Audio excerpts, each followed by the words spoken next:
नमस्कार। कभी सोचा है हम लोगों ने कि सही और गलत का फैसला आखिर हम करते कैसे हैं? देखिए, अगर सीटेट या यूपी टेट की तैयारी चल रही है तो ये सवाल बहुत ज्यादा जरूरी है और इसका जवाब छिपा है लॉरेंस कोहलबर्ग की थ्योरी में।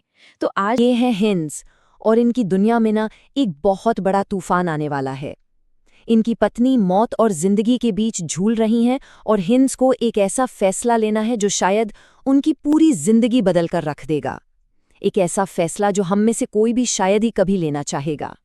हुआ यूं कि एक दवा है जो उनकी पत्नी की जान बचा सकती है, लेकिन दवा बनाने वाले ने उसकी कीमत बहुत ही ज्यादा रखी है।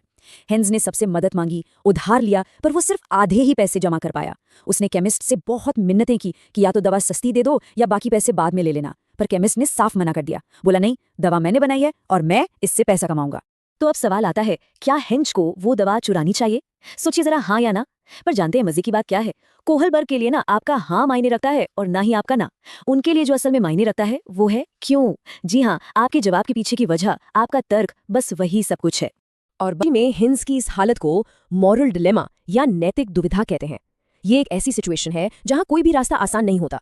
चोरी नहीं की तो पत्नी की जान का खतरा, और चोरी की तो जेल जाने का। कोहलबर्ग ने इसी तरह की नैतिक दुविधाओं का इस्तेमाल करके हमारी सोच के पैटर्न को समझा। तो कोहलबर्ग ने इतने सारे अलग अलग तर्कों को, अलग अलग जवाबों को एक सिस्टम में कैसे रखा। नीचे का लेवल है प्री कन्वेंशनल मोरालिटी, यानी पूर्व पारंपरिक नैतिकता। ये छोटे बच्चों में देखने को मिलती है। इस लेवल पर सही गलत का फैसला बाहर से होता है, मतलब सजा मिलेगी या इनाम मिलेगा, बस यही मायने रखता है। अब इसके अंदर दो स्टेज हैं। स्टेज 1 है आज्ञा और सजा। यहाँ बच्चा कोई भी नियम सिर्फ इसलिए मानता है ताकि उसे सजा ना मिले। स्टेज थोड़ा सा कह सकते हैं स्वार्थी है। मेरे लिए इसमें क्या है? यहाँ बच्चा वो काम करता है जिसमें उसका कोई फायदा हो रहा हो। तो अगर कोई इस लेवल पर सोच रहा है तो वो हाइंस के बारे में क्या कहेगा? या तो वो कहेगा उसे चोरी नहीं करनी चाहिए वरना पुलिस पकड़ लेगी, ये हो गया स्टेज 1। या फिर वो कहेगा चोरी कर लेनी चाहिए ताकि उसकी पत्नी बच जाए और फिर उसकी देखभाल कर सके, ये है स्टेज 2।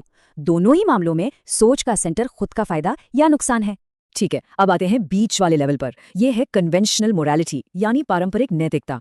यहां आकर हम समाज के नियमों को, उनकी उम्मीदों को अपनाना शुरू कर देते हैं। क्यों? क्योंकि हम समाज में एक अच्छे इंसान, एक अच्छे नागरिक की तरह दिखना चाहते हैं।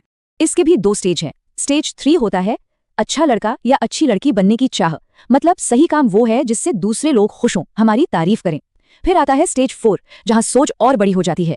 यह है कानून और व्यवस्था का सम्मान। यहाँ नियम इसलिए माने जाते हैं क्योंकि वो समाज को सही ढंग से चलाने के लिए जरूरी हैं।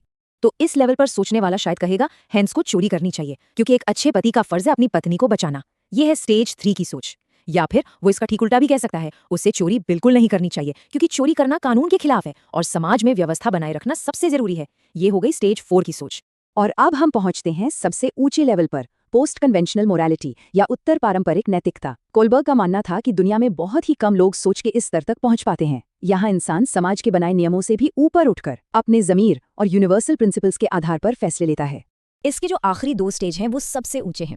स्टेज 5 में इंसान ये मानता है कि कानून जो है वो समाज की भलाई के लिए बने समझौते हैं और अगर कोई कानून अन्याय कर रहा है तो उसे बदला जाना चाहिए।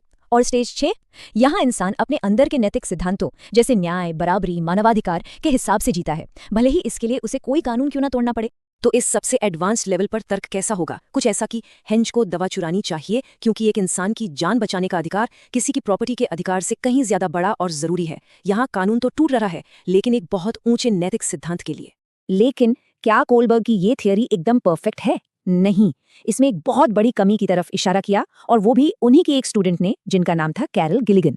गिलिगन का कहना था कि कोहलबर्ग की पूरी थ्योरी न्याय की नैतिकता पर टिकी है, मतलब नियम, कानून, अधिकार, बस यही सब। उन्होंने एक दूसरे नजरिए की बात की, देखभाल की नैतिकता।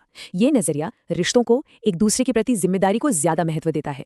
और गिलिगन की सबसे बड़ी, सबसे मजबूत दलील क्या थी? उन्होंने कहा कि कोहलबर्ग की पूरी रिसर्च सिर्फ पुरुषों और लड़कों पर की गई थी।